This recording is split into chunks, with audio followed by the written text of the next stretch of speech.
Madagascar est secouée.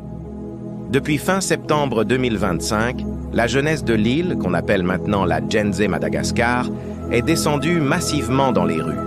Leur colère a été déclenchée par des coupures d'eau et d'électricité insupportables, mais leur frustration est bien plus profonde. Ils sont exaspérés par des années d'injustice, de corruption et de mauvaise gouvernance. Ce qui a commencé comme une protestation contre des services publics défaillants est en train de se transformer en un moment historique. Un tournant décisif non seulement pour la Grande Île, mais peut-être pour toute l'Afrique francophone.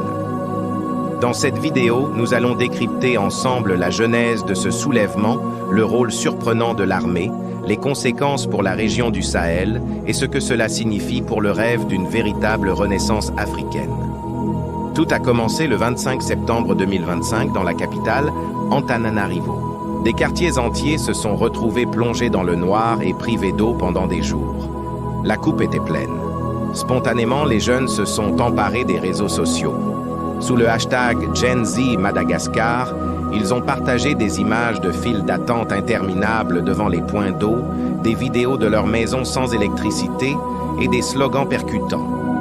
Très vite, les revendications ont dépassé le simple rétablissement des services. Le mouvement a pris une tournure politique, exigeant la démission du président Andry Rajoelina, jugé responsable de l'échec général du pays. Face à cette pression populaire grandissante, le président Rajoelina a tenté de manœuvrer. Il a d'abord essayé de calmer le jeu en proposant de dissoudre le gouvernement pour nommer un nouveau Premier ministre. Mais la rue ne s'est pas laissée berner. Le 29 septembre, il est allé plus loin en dissolvant la chambre basse du Parlement. C'était une décision audacieuse, mais qui a mis le feu aux poudres. Les parlementaires ont refusé de se plier à sa décision. Au lieu de se disperser, ils ont riposté en votant une motion de destitution contre lui, créant une crise institutionnelle sans précédent. Le véritable tournant, celui que personne n'avait vu venir, est venu de l'armée. Alors que le pouvoir donnait des ordres de répression contre les manifestants, une unité d'élite, le CAPSAT, a refusé d'obéir. Au lieu de tirer sur la foule, les soldats ont déposé les armes et se sont joints aux civils.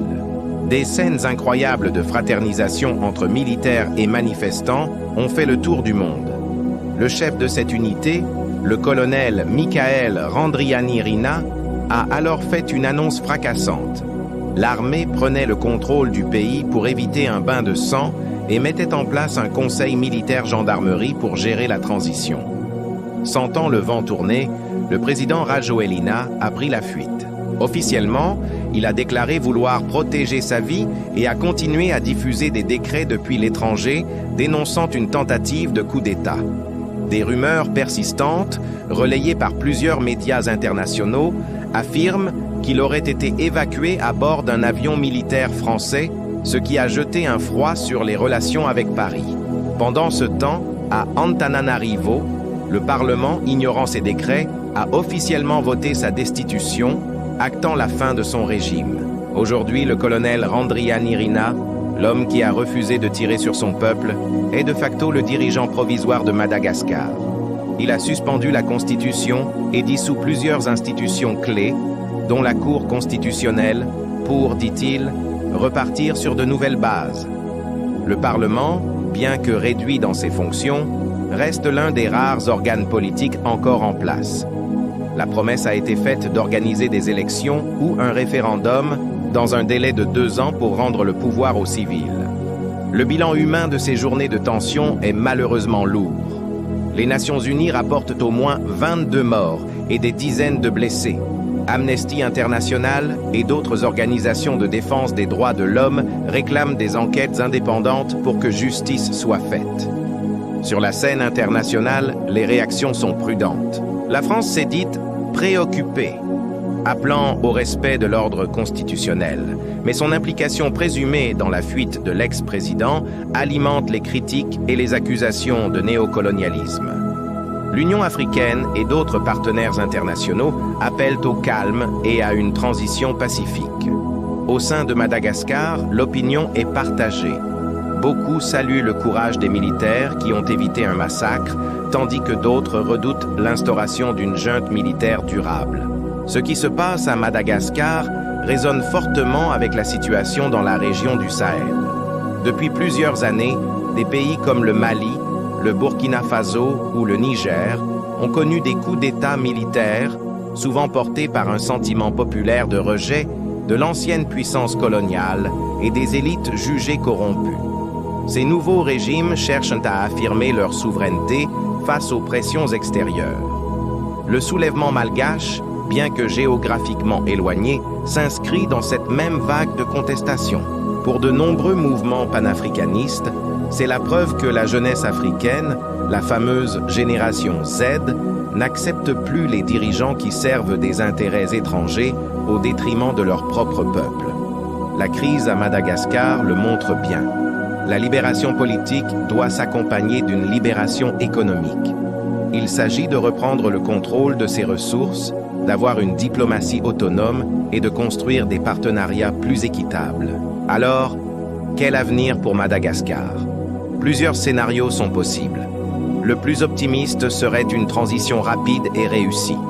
Sous la pression de la population, les militaires mettent en place un gouvernement civil, organisent des élections libres et transparentes et s'engagent à respecter les droits humains. En rétablissant rapidement les services essentiels comme l'eau et l'électricité, ils gagneraient la confiance du peuple. Madagascar pourrait alors devenir un symbole de renaissance souveraine, renforçant ses alliances avec d'autres pays africains et construisant des partenariats basés sur le respect mutuel. Un scénario plus modéré et peut-être plus réaliste serait celui d'une transition lente. Le Conseil militaire pourrait être tenté de rester au pouvoir plus longtemps que prévu, en retardant les élections et en contrôlant les médias. L'opposition serait tolérée mais maintenue sous pression. La stabilité resterait fragile, avec des risques de nouvelles contestations ou de sanctions internationales. La France, de son côté, pourrait essayer de protéger ses intérêts économiques et stratégiques sur l'île, tout en affichant une neutralité de façade. Enfin, le scénario le plus pessimiste serait la consolidation d'une junte autoritaire. L'armée pourrait durcir le ton, suspendre durablement les libertés et réprimer toute opposition. Le pays risquerait alors un isolement international, des sanctions économiques sévères et une aggravation des tensions sociales, pouvant mener à une instabilité chronique. Ce qui se joue en ce moment à Madagascar dépasse largement les frontières de la grande île. C'est un moment de vérité pour toute l'Afrique. Si la jeunesse malgache, soutenue par une armée patriote, réussit à mettre en place une transition authentique vers plus de démocratie et de souveraineté, ce sera une immense source d'inspiration. Ce serait une nouvelle aube pour tous ceux qui, sur le continent, aspirent à une libération totale, politique, économique et culturelle. Nous, peuple d'Afrique et amis de l'Afrique, devons nous montrer solidaires, porter la voix de ceux qui luttent et exiger que nos États deviennent enfin des acteurs souverains sur la scène mondiale et non plus des vassaux. Le chemin est encore long et difficile, mais comme le dit un proverbe, les âmes éprises de liberté ne renoncent jamais. Quand l'Afrique se libérera, elle sera libre pour de bon. Merci d'avoir suivi cette analyse. Si ce contenu vous a plu, n'hésitez pas à vous abonner à la chaîne, à laisser un pouce bleu et à partager vos réflexions en commentaire. À très bientôt pour une nouvelle vidéo.